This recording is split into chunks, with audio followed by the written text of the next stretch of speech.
Welcome again, everybody, to the Adult Autism, a Spectrum of Uniqueness podcast. We have a special podcast episode today where I'm joined by three people who were kind enough to agree to be part of this, Katie Oswald, Laura Lewis, and Sarah Knutson. And welcome, everyone. So what I thought I would do to start off this episode is just to have you folks introduce yourselves. Just if you could just tell the Autism Nation audience what you do for a living and how you got involved with the autism community. So anybody can start. Okay, go ahead, Laura. Hi, my name is Laura Lewis. I use she, her pronouns. I'm a nurse and I'm an associate professor at the University of Vermont. And I am a researcher and I research mostly social experiences of autistic adults.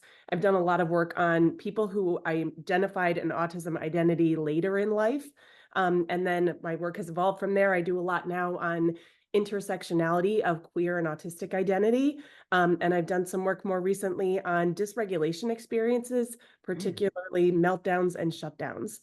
I also do just want to give a little disclaimer that I grew up in the medical model in my nursing education, but I have learned a lot from the autistic community. Many people I love are autistic, and I've had a good education from a lot of people in my life. And so I do use something called identity first language, where I say autistic person instead of person with autism. This is modeled after what I've learned from a lot of autistic people, but also giving space that that's maybe not everyone's preferable way of talking, but that's the kind of terminology that I plan to use when I talk about autism. Thanks so much for having me, Chris. You're welcome. And you and I share a lot of that in common, the medical model and autism first language. And okay, so Sarah or Katie? Hi, I'm Katie Oswald. I'm an autistic adult and was diagnosed at age 38.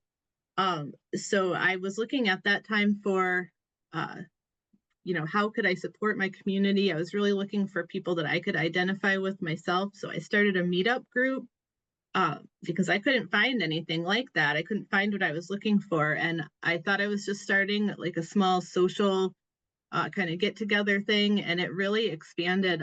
There was so much demand for it. So that's how I got involved in the autism community. We're a 501c3 now, full spectrum agency for autistic adults, and we have over 1,000 members, primarily in Michigan, Southeast Michigan, but all over the country. And we've got a Renato from Brazil. I always have to mention Renato. We have a couple of folks from UK. So I say we're global now. But we do provide peer support. We provide a lot of social activities, body doubling, which is, I think a lot of people are getting familiar with that now, where we kind of just have each other there as an anchor. A lot of us struggle with executive functioning, so we get together on Zoom. People do their laundry, their dishes, maybe something for work or school. We're starting to do some more advocacy and just a lot of just get-togethers and building community, which has been really, really wonderful. And I'm super happy to be a part of it. And thank you for having me. Good. Yeah, and thanks for the work that you're doing, by the way. Yeah, absolutely. I couldn't stop if I wanted to. I'm just it's my special interest. I'm very excited and driven to be doing it. So absolutely, everybody's very welcome. That's great. Sarah, tell us about you. I'm Sarah Knutson. I'm a late identified autistic adult. Let's see, sort of downwardly mobile over the course of my lifetime. Started out as a lawyer, ended up spending for several years as a therapist, medical model as well, which was my training. I've kind of been disabused of that through my own personal experience and connections, initially with the psychiatric survivor community and then with the autistic community and the neurodiversity community. Right now I'm on disability. Basically, the federal government pays me to stay out of the workforce so that I don't interfere with the good intentions of the neurotypical, the hardworking neurotypical community. So anyway, thanks. That's about it. Okay. All right. Well, thanks again for being part of this. And Of course, today our topic is we're going to talk about meltdowns and autistic burnout because this is something that a lot of autistic folks experience, but I think in different ways. And that's sort of what I wanted to get into today. But I guess I think a good place to start because I think a lot of autistic folks are familiar with meltdowns because they experience meltdowns, but neurotypical folks may not be quite as understanding or knowledgeable about this. So, what I thought would be a good place to start is just to talk about what are meltdowns, what are things that trigger these things. So, Laura, I'm going to have you start because I know you've done some research in this area. So, tell us a little bit about meltdowns. Yeah, absolutely. So from what I've researched about meltdowns, and again, this isn't really coming from my own lived experience. So Sarah and Katie, please add what you know from your own experiences. Hmm. But I've done a lot of qualitative research. So I've interviewed a lot of autistic people about what it's like to have meltdowns. And so what I'm sharing today is really what I've heard from other people who have Okay. had experience. Basically, it's an experience of dysregulation for autistic folks, often in response to an overwhelming situation. So sometimes this is like the sensory environment. Sometimes it's a social situation that can be really uncomfortable or a really heated emotional experience. Sometimes it's even just informational processing, that there's so much information coming so Mm-hmm. fast, it's overwhelming. And it can make that person feel really out of control of their body. So often they have really extreme emotions when this is happening. We see a lot of anger and sadness and fear, and sometimes people can't quite name what the emotion is, but they're feeling it. And then we also see a lot of changes in memory and thinking. So people Mm. feeling like their sense of logic kind of goes out the window. Okay. A lot of people, when they told me about their experiences, would tell me a story and then they would say, apparently I did this, or afterwards someone said I did this, because their memory of that situation might not have actually been really turned on in that Right. moment. Hmm. Um, I also think when we're defining meltdowns, it's really important to like explicitly state that this isn't like bad or naughty behavior. We Yeah. often see it misidentified that way, especially in kids. And the other thing I would say is that we often think about meltdowns in a kid population. We don't often think about adults experiencing meltdowns, and they absolutely do. So those are some of the things that I've learned from my work. And I have a few quotes here that I can share as we go today, but one of them was a person saying, it was as though I was crushed by the sensory and informational overload that I had tried so hard to keep under control. And so Wow. people really feel all of that coming in, and it's sort of a release of everything that's coming in from what I've heard. That's a wonderful explanation of meltdowns, and I like to get what you called the lived experiences. I know that you interviewed a lot of people, and Sarah, I'm kind of wondering, just from your perspective, we kind of understand what meltdowns are, but kind of looking at your own experiences. Um, I'm sure you've had meltdowns in the past. Can you give us an example of a time maybe when you had a meltdown? What was it like for you? I mean, I think I've had meltdowns since I was a little kid, and I used to count like how long I could go without having a meltdown, because I'd Uh, always sort of resolve after that one happened, almost like an alcoholic, I'm not gonna, I'm not gonna have another meltdown ever, sure. never make it longer than 3 weeks. And and sometimes it would be less than that. And Yeah. so I guess well, what I can sort of just say with what Laura said was that it's, for me, it's really that loss of, it's really kind of this cognitive and sometimes almost a physical shutdown. It's where I'm losing access to sort of my higher order thinking and verbal capacities. So the stuff that you would think of as, a person could just access that to perform everyday life tasks or to relate socially, that's gone. because and it's no longer my priority. There actually, what has happened is I have a total internal shift of priorities. I am no longer thinking about just about like how to perform everyday life tasks on a normal level. What I'm thinking about is how to survive this situation, which in my mind has now become life and death. And so Ah, until I get rid of whatever the threat is in this situation, I mean, I watch my cat have meltdowns every time another cat comes into her territory. I mean, another cat comes into her territory and she gets this high-pitched yowl and like focuses on that other cat, and there is no reasoning with her, there is no logic, there is nothing that's going to happen until that other cat goes out of her territory.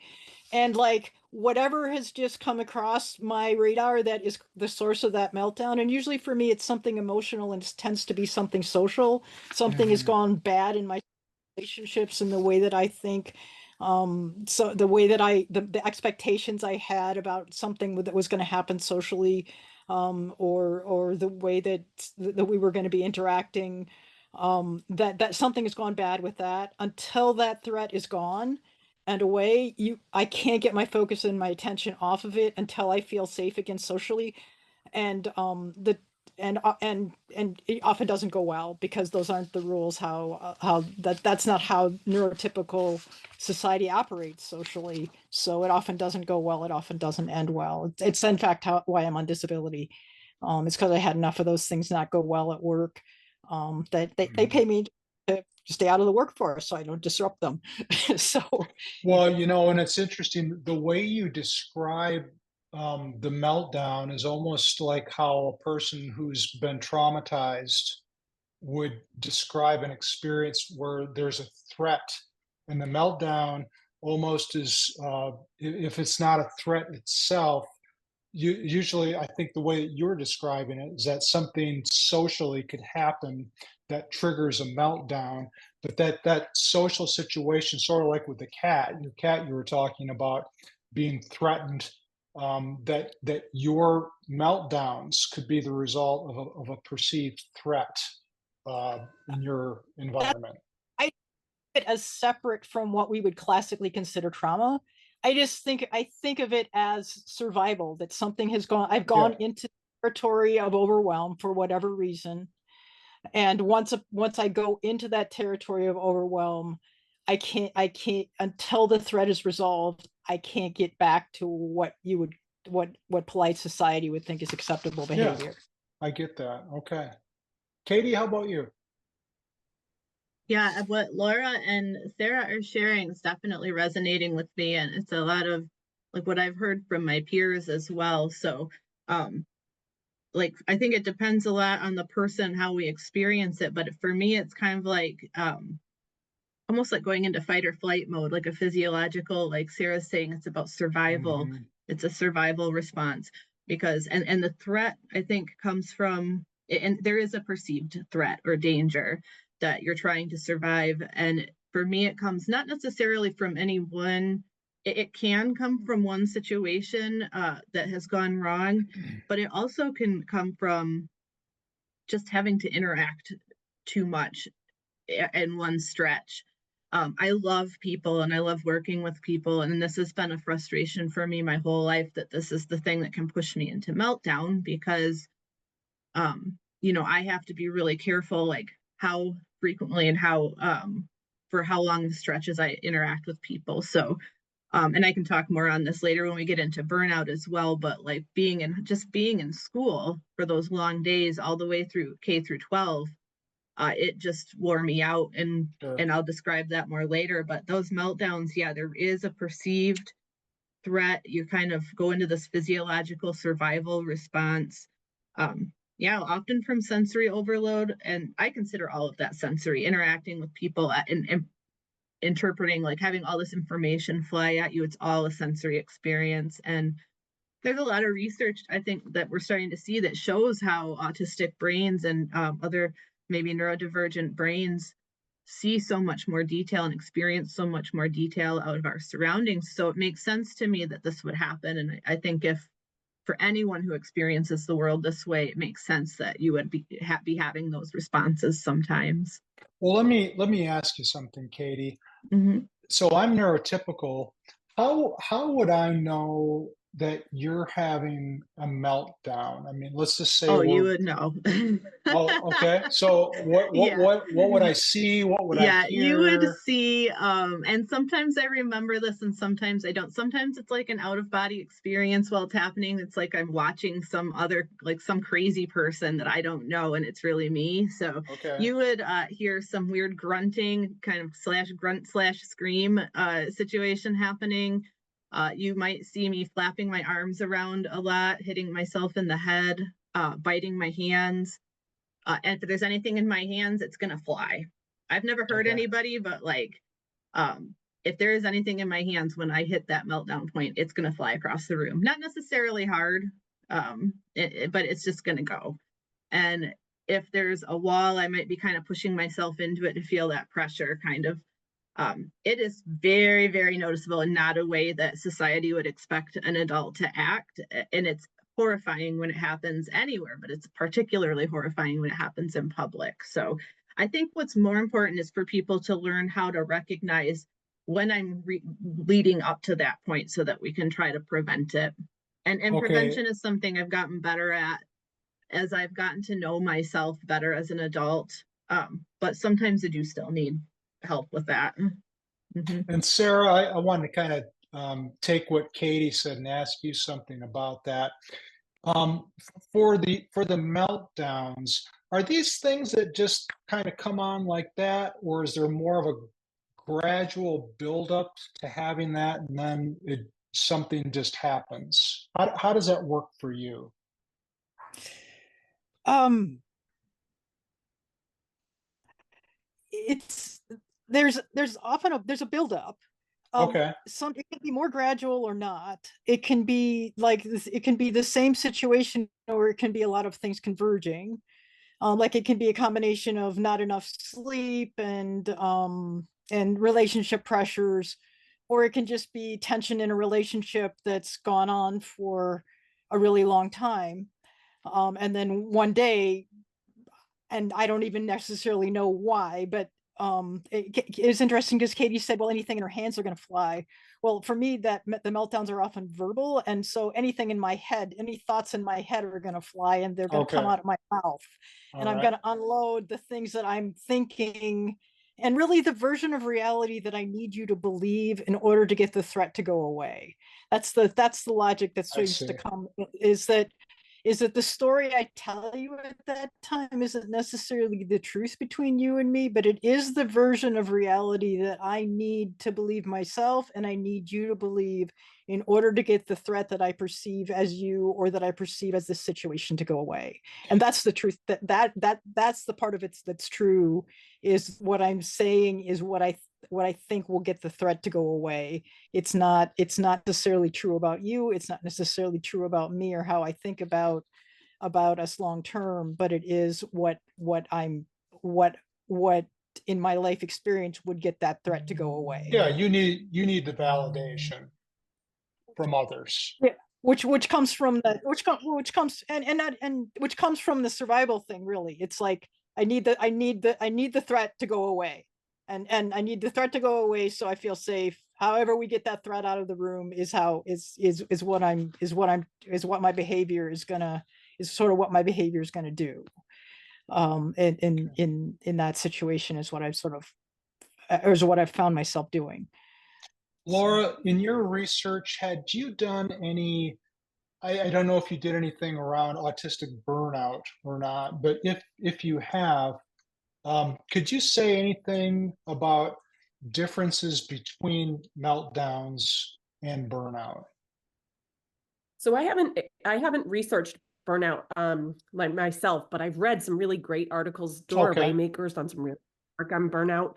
And based on my work on meltdowns, one thing that I think is really quite different between them is kind of the acuteness of it. So I look at burnout as being a much more extended experience. We often see this exhaustion that's really prolonged. And like Raymaker has a definition along with her team that typically burnout is long-term, and they look at exhaustion, loss of function, reduced tolerance to stimulus. I would say that in meltdowns, we're also seeing exhaustion, loss of function, reduced tolerance to stimulus, but we're seeing it immediately. So sort of all of these triggers kind of come together and you hit this moment and you have this immediate reaction in a meltdown versus the autistic burnout is really a prolonged period of experiencing those things. Mhm. The other thing I would say is that in most cases, meltdowns seem to be much more externalized. We're seeing a lot of outward behaviors, like Katie saying, you're going to know if you see it. For most people, that's what I have been hearing. I have heard a few people where they've sort of adapted their responses and said, it's not safe for me to have an externalized response in my world. And so I've learned this internalized reaction it can include self-harm and negative self-talk. But usually in meltdowns, we're seeing that more externalized reaction. In burnout, it seems like we're seeing a more internalized version of a lot of these things than what we typically see in a meltdown. What would put a person at risk for having meltdowns or in particular burnout? What would be some risk factors? Or we could also look at what we call protective factors as well. What would be placing a person at risk for burnout and maybe what could protect them from burnout? And Laura, if you want to say anything about that, and then we'll ask Sarah and Katie. Yeah, I can definitely start that off. The most pressing one that comes to mind for me would be the act of masking or camouflaging as a potential cause. That the more we sort of have to hide who we are and act in this role that doesn't feel like it's authentic to who we are, the more that we feel that we need to put on behaviors that don't feel like they're actually true expression of our whole selves a lot of the time. That seems to be something that we know is exhausting. We know that has significant consequences for mental health. And I think when we see people prolonged living in this state of having to camouflage, that definitely puts them at risk for burnout. And the reverse of that, the protective factor, I think, is having again, I have researched this, but having a sense of belonging in a community where you can be your authentic self and be accepted and loved and celebrated for who you are, I think can be protective to the feelings that often accompany burnout. Katie, have you found, just in your experiences, anything that could be more of a protective factor for you, something that could protect you from meltdowns or burnout, either one of those things? Yeah, I agree with all of the stuff that Laura said. That sense of belonging, and that's what we found when I put my peer group together, is that people needed that sense of belonging so Okay. badly. And it wasn't just because of the isolation, it was because of the exhaustion. I mean, severe isolation in itself is really horrible. We do have people coming into our group who are in their 50s and even 60s who have never said, I've never had a friend before in my life. My family won't talk to me. They're just in these horrible situations that we don't want to see anybody having. So definitely that sense of belonging where you can be yourself and not have that stress of having to put on a performance for people to try to pretend to be somebody else. But really also thinking about like energy management is so different for a lot of us. And like we have the analogy of like not having enough spoons. And this came from, I think it came from the chronic illness community. I think the woman had, maybe it was lupus or fibromyalgia. I can't remember for sure, but she, her analogy was like spoons are a unit of energy and everybody's a little bit different. Like I might start the day with fewer spoons than other people do. Social interactions definitely cost me more spoons than other people. And so I think what a lot of autistic people are doing is we're running at a constant deficit and a severe deficit of energy units. And so because of the expectations of society. And so having that self-awareness and feeling like you have a right to stand up for your needs and protect your boundaries, I think is really, really important. And that's really difficult for people who have experienced a lot of trauma and who have been like treated very poorly in society, that they've forgotten that it's okay for them to speak up for themselves, or they've maybe never been taught how to do that. They just don't know how to do it. But yeah, I think the sense of belonging is a really important protective layer, as well as the self-awareness and ability to speak up for yourself and protect your boundaries. And I did also want to piggyback on what Laura was sharing about like kind of the differences between meltdown and burnout. Definitely, like it's just much more prolonged. It can look a lot more. The burnout can look more like a severe depression where you're just kind of shut down. Mine lasted for 3 years, and I had some days Wow. within that were better days than other days, but I had days where it was everything I could do just to get myself out of bed. So that's going to look a lot like depression to people, but it's a maybe similar experience, but the causes, and what's going on there is different. And so the response to it is different as well. Sure. And that was from, just the K through 12 experience for so long, being out in the world for longer than I could really manage and not knowing what to do about that. Yeah, it's a continual outpouring of energy required to either put on a mask or whatever the case is, and it eventually catches up with you, leading to that burnout. Sarah, how about you? Anything? And I'm looking at my little timer there. We have about 2 minutes left. Ah, Yeah, so go ahead.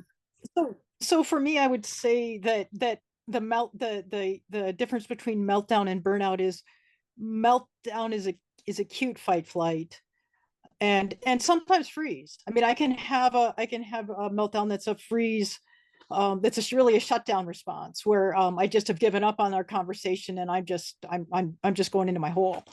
And but I think so the meltdown is sort of this acute fight flight thing. The burnout is chronic fight flight. It's the chronic tension of always having to be on guard in a society where at any time there isn't really a social safety net where I'm a human being who doesn't really connect with other human beings. I need to have value, I need to have worth. So the way that I get my value and worth is by performing, and that proving that I'm worth something takes a lot of energy.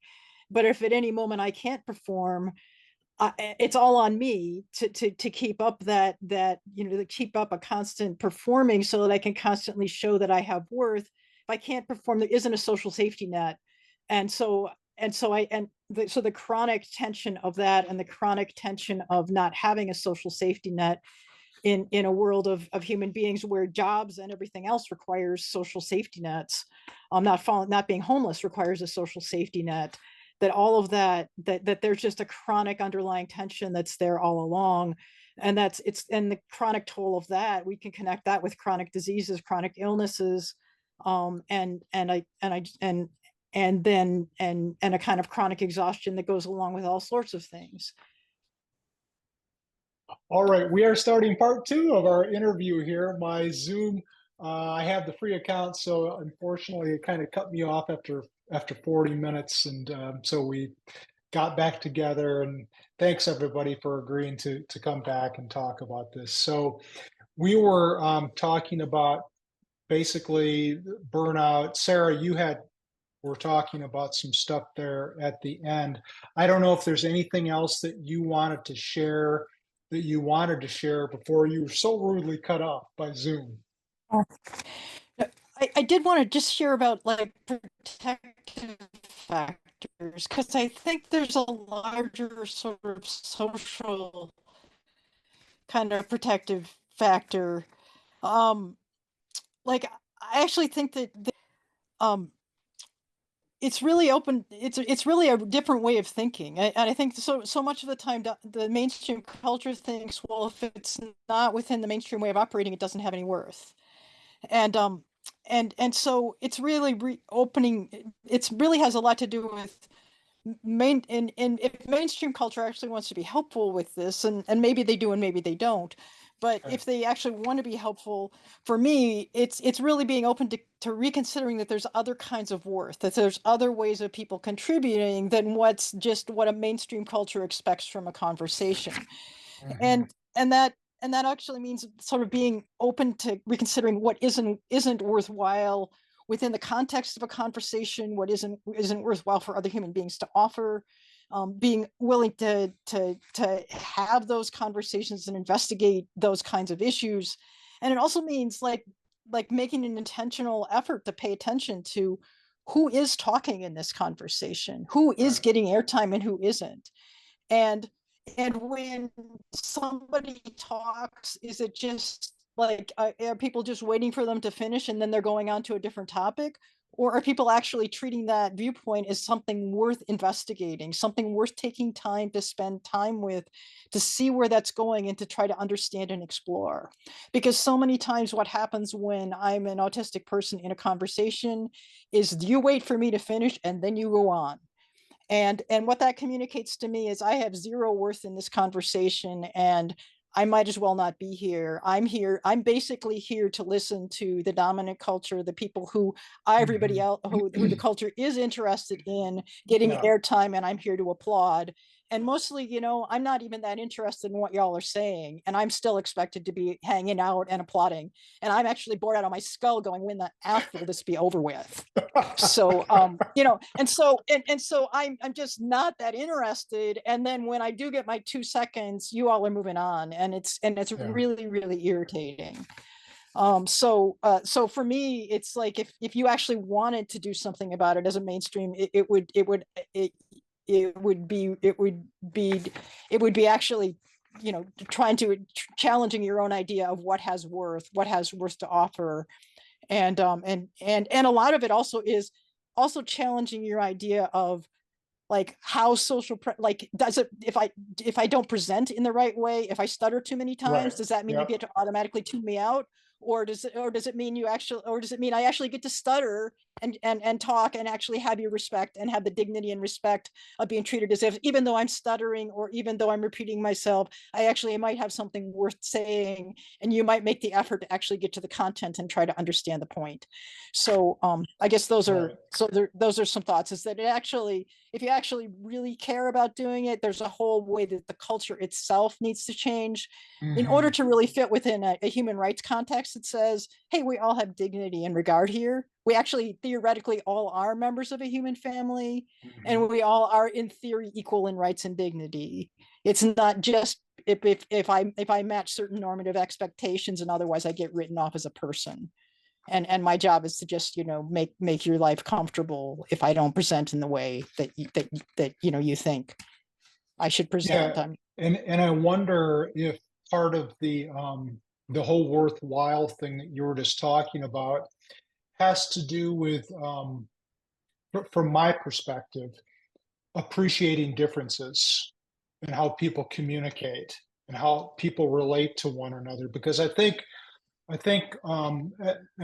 neurotypical person, I can see how it would be very easy just to look at an autistic person and think they're different. They don't do it the way I do it. They like communicate. They don't communicate the way I do. And so therefore I don't give them the time of day. They're not doing it the way that they should be doing it, that they should be communicating. So I'm just going to kind of not give them much time or much respect. It would be very easy to come across that way. And I think that society has come across that way for many years. Now, I think that we're starting to trend in the direction of being more understanding and aware of autistic folks. And hopefully we're getting to a point where maybe we can start to show one another more respect and being open to differences. And I and think that's what it's all about. and Chris, if I could just challenge you a little bit, because even that the word understanding just almost rubs me a little bit wrong. Because I mean, for zillions of years, evolution has said there's no one right way to be a person, and actually diversity is good for us as a species. But normative culture somehow gets to decide that there's only one right way to be a person, and if I don't, if I don't do that, I'm not useful to you. And so evolution has outvoted you for like a zillion years, and our species has been around for 20,000, and we're thinking that we know something about the right way to be a person, and it just ain't so. Y'all are wrong. Well, I think when I was talking about understanding, I think of it more from awareness, that there's been a lack of awareness about the autism community and autistic folks. And I think that for me to have the understanding, I think is to have more awareness of things that I wasn't aware of before, of things that I was blind to before. Now I'm starting, for me, I'm just talking about myself. Now I'm starting to understand and I'm starting to look at things from a broader perspective where I really hadn't before. Yeah. Go Yeah. ahead, Laura. Yeah, and I've had the privilege of working with Sarah on a few different research teams at this point. And I think Sarah, like something I feel like I've learned in our relationship is uh, there are so many things I think I understand until they become challenged. And I think I hold on to a lot of biases that I don't even realize are biases until someone presents something a different way. And I have this gut reaction of like, well, that's not how it works, or like, that's not the way it is, or that's not how we're going to do this. And I think in working together, I've come to realize a lot of the ways that I, even while trying to be well-intentioned and well-meaning, have pigeonholed that this is the way it should be. This is the way it should look. This is how it has to go. And I feel like recognizing that we have so many layers of biases, even that we're not aware of, has been a growing experience for me. And I think to your point, when we think about burnout, the ways that we dismiss people without even realizing we're being dismissive, I think are really damaging and are so ingrained in our culture in ways that we don't recognize. Katie, go ahead. Yeah, and I agree with all that. And I think it has to start with the understanding and, um, the knowledge, but it can't stop there, because I think what we're starting to see is a little bit more like tokenism, where people are saying, okay, we're learning about autism, we're like letting people into these conversations, but there also has to be acceptance and like what and real inclusion, and what that requires of people is a little bit more work. And so I don't know if people are ready to be willing to do that yet, because with the different communication styles, we do have to have things kind of slow down and give people more space to share their ideas. And I think what's at odds with that, and Sarah, what you were talking about with the evolution has proven that, and there are scientists who are talking about, how important different neurotypes are to our survival as a species. So that's definitely true. And I think what's at odds with that, that's a little bit newer, at least one of the things that's at odds with it, is the capitalist culture that is not allowing us to really slow down, because we're so obsessed with productivity. And I mean, productivity is good, but it's not the only thing in the world. Like monetary productivity is not the only important thing. And if somebody, we can't only value people in that way, but until we get the enough people willing to kind of slow down and allow for different processing speeds and communication styles, where you may have to stop and wait for somebody to be pointing to a letterboard or a picture board. It's not enough for people to understand autism. We also have to accept and include, and that takes work. And I just don't see people. I do see the change starting to happen, but I don't see enough people willing to do that yet. I wonder, just to kind of wrap things up, and I often ask my guests this, is what recommendation do you have for autistic community members that are listening to this podcast episode right now? Anything that comes to mind? Yeah, go ahead, Laura. One that comes to mind for me is finding your people, finding your community, where you are going to feel a sense of belonging. I know in Vermont, we have All Brains Belong Vermont.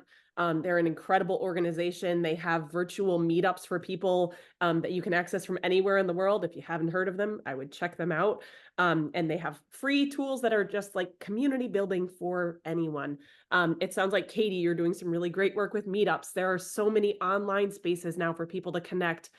So wherever that looks for you, like find your community that makes you feel good about who you are, and connect with those people, be part of that community.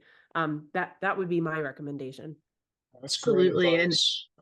yeah, we love All Brains Belong, by the way. Our members talk about that all the time. All Brains Belong, and we share resources from you guys. So 100%. All Brains Belong. And you can join us at Full Spectrum Agency for Autistic Adults too. We welcome everybody. And yeah, that sense of belonging is so important. I would also say that to not let anyone tell you that your lived experience isn't valid. And you know, sometimes you're going to be out and like have an experience out in society where you feel shut down, and you know, don't be too hard on yourself if like sometimes you feel like you don't have the capacity to stand up for yourself or to stand up for the autistic community generally. You'll find your opportunities to do that. And so, you know, especially if you're struggling through trauma and PTSD, which a lot of my peers are, you know, that advocacy is important, but your self-care is you have to prioritize that. So I would encourage people to look for, even if there's small opportunities, to advocate and help people learn about how to be more accepting and inclusive of autistic folks. Like, definitely do that when you can, but also prioritize your self-care. Great advice. Sarah, how about you? Thank you. For me, I didn't realize how much I had internalized mainstream values. And so where I consistently went for most of my life, until probably the last couple of decades, was really I was looking for approval from the mainstream culture. Okay. And it took me a really long time to get that, like, what I cared about most wasn't what the mainstream culture was looking for, and what the mainstream culture cared about most wasn't what I was looking for. Okay. And so it was a lose-lose proposition. I was trying to win over people who didn't really care about, who couldn't really connect with me. And they were trying to, and I was trying to connect with people who I couldn't connect with. I wasn't constitutionally capable of connecting. And so the importance of finding my own people, like Katie and Laura said, was just really crucial. And I was surprised at how few people it took.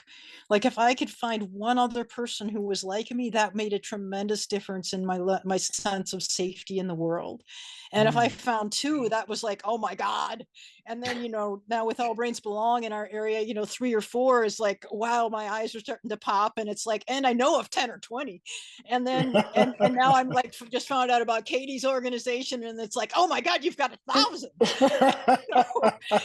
it's awesome. We get overwhelmed. Do you ever get overwhelmed that Sarah, like, I mean, yeah, I mean, in a good way.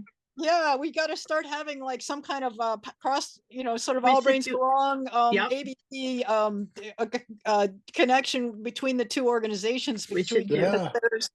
There's got to be some really good cross-pollination opportunities. Yeah.